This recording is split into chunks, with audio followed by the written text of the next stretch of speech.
अभी smartphone company ना जाने कितने फोन लॉन्च कर रहे हैं, बट जिस तरीके से मार्केटिंग कर रहे हैं वो बहुत टॉक्सिक है। क्योंकि अभी स्मार्टफोन ब्रांड एक दूसरे से कम्पीट करने के लिए ना जाने क्या कुछ नहीं बोल रहे हैं। Like 200 megapixel camera in 20,000 phone, 7000 nit peak brightness. कोई फोन को वॉशिंग मशीन में डाल रहा है तो कई सेम फोन दोबारा लॉन्च हो रहे हैं। कोई फोन को स्लिम करने के चक्कर में स्पेसिफिकेशन घटा रहा है। एंड एब्सोल्युटली द एआई ना जाने कितने रूप में आ रहा है। एआई सो ये रहे स्मार्टफोन कंपनी के कुछ चोचले या फिर कोई टॉक्सिक चीजें जिससे कि आपको दूर रहना चाहिए।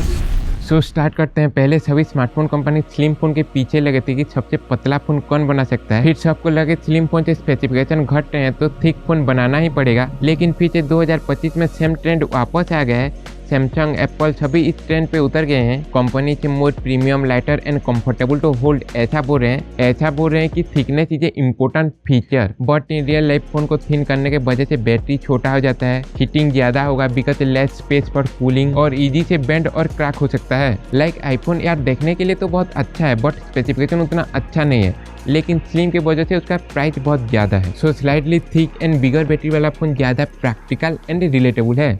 और अभी स्मार्टफोन ब्रांड 6 साल, 7 साल, इवन 8 साल तक सॉफ्टवेयर अपडेट क्लेम करते हैं, तो ये सुनने के लिए तो बहुत अमेजिंग है एंड आपको लगेगा फोन बहुत साल तक चलेगा, but in reality hardware age faster than software. So आपको अपडेट तो 7-8 साल तक मिलेगा, लेकिन हार्डवेयर तो सेम ही है। हार्डवेयर में तो कोई चेंज नहीं हो सकता। आपको परफॉर्मेंस स्लो लगेगा न्यू एंड्रॉइड वर्जन में, कैमरा की क्वालिटी आउटडेटेड फील होगा कंपेयर टू न्यू फोन, और कुछ साल बाद बैटरी हेल्थ भी ड्रॉप होगा। लाइक गैलेक्सी S21 सीरीज में 4 साल का अपडेट पॉलिसी था। सो अभी एआई चल रहा है। 2021 वाले फोन में अभी एआई फीचर मिलेंगे भी नहीं, तो उसमें 2025 में 187 का तो अपडेट मिल गया, बट कोई भी एआई फीचर नहीं मिला, क्योंकि ये तो पुराने हार्डवेयर में नहीं हो सकता, क्योंकि वो पुराना हार्डवेयर एआई प्रोसेस करने के लिए नहीं बना था, क्योंकि अभी ट्रेंड चेंज हो चुका है, बट हार्डवेयर तो सेम पुराना है। सो क्या आप एक फोन को 7 साल तक यूज करेंगे? मेरे हिसाब से 3 से 4 साल एनफ है एक फोन को यूज करने के लिए। उसके बाद मिले तो ठीक, ना मिले तो ठीक।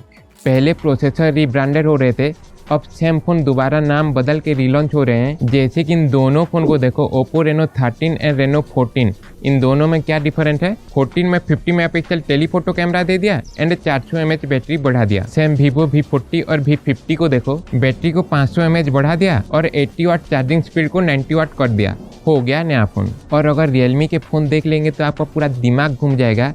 ओप्पो, वीवो ने तो थोड़ा चेंज किया था, लेकिन रियलमी ने तो उतना भी मेहनत नहीं किया। ये है रियलमी P3X एंड ये है रियलमी नार्जो 80X। इनका स्पेसिफिकेशन देखो, कुछ भी डिफरेंट नहीं है, टोटल कॉपी पेस्ट कर दिया है। और वैसे same Realme 15T and Narzo 90 है। ऐसा फोन चल रहा है और लोग भी खरीद रहे हैं, इसीलिए तो कंपनी ऐसा कर रहा है। देन नेक्स्ट है एक्सट्रीम ड्यूरेबिलिटी। तो ओप्पो के F सीरीज के फोन को फेंक दो या फिर गाड़ी चढ़ा दो, यहाँ तक कि फ्रीजर में भी डाल दो, इसे कुछ नहीं होगा। और ओप्पो ही नहीं, मोटो के भी फोन में आता है मिलिट्री ग्रेड सर्टिफिकेशन, तो ये गिरेगा तो टूटेगा नहीं, क्योंकि एड पे तो ऐसा दिखाया जा रहा है जबकि ये झूठ है, बिकॉज ये डिपेंड करता है फोन किस तरीके से गिरता है। और ऐसा ही है IP रेटिंग, तो बहुत सारे फोन में IP67, IP68 और अभी रिसेंट वाले फोन में IP69 रेटिंग मिलता है। तो फोन को वॉशिंग मशीन में डाल दो या फिर पानी से नहला दो, इसे कुछ नहीं होगा, बिकॉज इसमें आता है IP69 रेटिंग। मैं डिटेल में नहीं जा रहा हूँ, which means high water and dust resistance rating. तो IP69 वाला phone high pressure, high water and high dust झेल सकता है। तो आप लोगों ने नोटिस किया होगा IP69 बहुत कम ही फोन में मिलता है, यहाँ तक कि आईफोन या फिर सैमसंग के फोन में भी नहीं मिलता। और यहाँ पे ये एक मिड रेंज फोन पे दे देते हैं। बहुत फोन या तो IP67 या फिर IP68 रेटिंग के साथ आता है, जो कि एनफ होता है फोन के लिए। या फिर IP69 दे दिया तो क्या फोन पानी से डैमेज नहीं होगा? या फिर फोन के अंदर पानी घुस जाएगा तो क्या ये वारंटी में कवर होगा? The answer is no.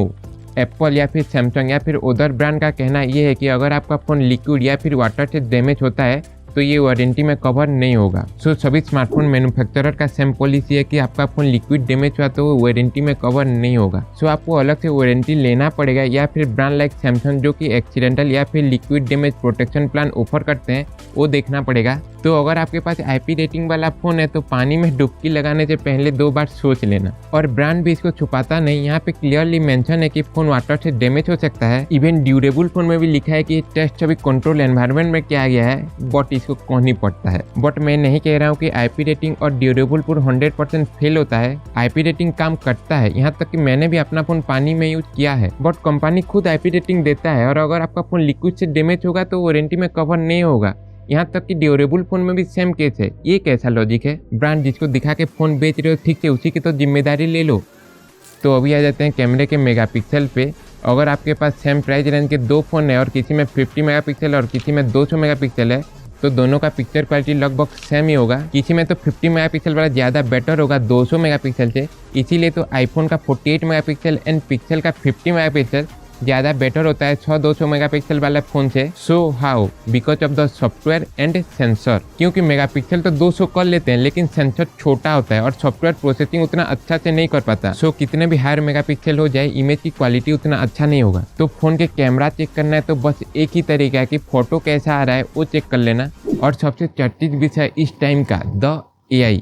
पिछले साल अगर किसी स्मार्टफोन में अगर AI और नहीं लगा तो स्मार्टफोन कंपनी के हिसाब से फ़ोन ही नहीं है। हमने देखा गैलेक्सी AI इन सैमसंग, पिक्सल में AI, ओप्पो में ओप्पो AI, यहाँ तक कि मोटो के बजट फ़ोन में मोटो AI। एंड एप्पल को कैसे भूल सकते हैं, यहाँ पे AI नहीं एप्पल इंटेलिजेंट है, जो कि अभी तक आईफोन में ठीक से काम भी नहीं करता, बस इसको दिखा के फ़ोन बेच रहे हैं। बट स्टार्टिंग में सभी ने AI फीचर को बहुत निचोड़ा, बट अब AI हिस्ट्री बन गया है। और इस बात पे तो आप भी एग्री करेंगे कि क्या आप दिन में एक बार भी इन फीचर को यूज करते हैं, लाइक AI इमेज जनरेटर जहाँ पे टेक्स्ट से इमेज जनरेट कर पाएंगे, या फिर AI background removal which remove unwanted object from picture. और रिसेंट ओप्पो के फोन में आता है AI स्टूडियो ऐप जहाँ पे आप अपना अवतार बना पाएंगे। लाइक सीरियसली क्या ये आर्टिफिशियल इंटेलिजेंस है, या फिर ये AI summary, AI photo editing, AI wallpaper, ये तो सब अब कुछ ऐप या फिर वेबसाइट पे भी मिल जाएगा। क्या इन सब के लिए आप एक्स्ट्रा पैसा दे के फ़ोन खरीदेंगे? बट सभी AI फीचर बेकार नहीं है। Like circle to search Galaxy and Pixel में बहुत बेहतर है, बट गूगल लेंस का अपग्रेड वर्जन है। गूगल लेंस पे आपको स्क्रीनशॉट लेके स्कैन करना पड़ता था, यहाँ पे सिर्फ आपको सर्कल करना है एंड पूरा इन्फॉर्मेशन मिल जाएगा।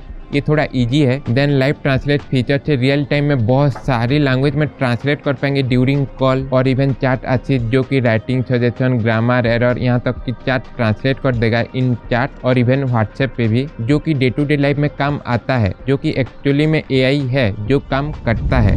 ओके, नेक्स्ट है पीक ब्राइटनेस। तो Realme GT 8 Pro में आता है 7000 nits peak brightness. Then OnePlus 15 में आता है 3600 निट्स पीक ब्राइटनेस में। तो आपको लगेगा कि Realme का डिस्प्ले ज़्यादा ब्राइट होगा कंपेयर टू OnePlus, बट ऐसा नहीं है। बिकॉज ये ब्राइटनेस बताया जाता है पीक ब्राइटनेस, मतलब स्क्रीन का कुछ पिक्सल उतना नीट तक जा सकता है। एक्चुअल में जो नीट्स काम आता है वो होता है HBM ब्राइटनेस। सो अगर फोन के ब्राइटनेस चेक करना है तो HBM नंबर देखना। ओके, ऐसी और भी बहुत सारी चीज़ें हैं लाइक वर्चुअल रैम जिसकी कि कोई काम नहीं, या फिर 2 megapixel camera, 100x digital zoom, ये सब सेम कैटेगरी के हैं। सो ये सब चोचले हर साल चेंज होता रहेगा। पिछले साल कुछ और था, ये साल कुछ नया आएगा। सो आगे के चोचले जानने के लिए subscribe and I will catch you in the next one.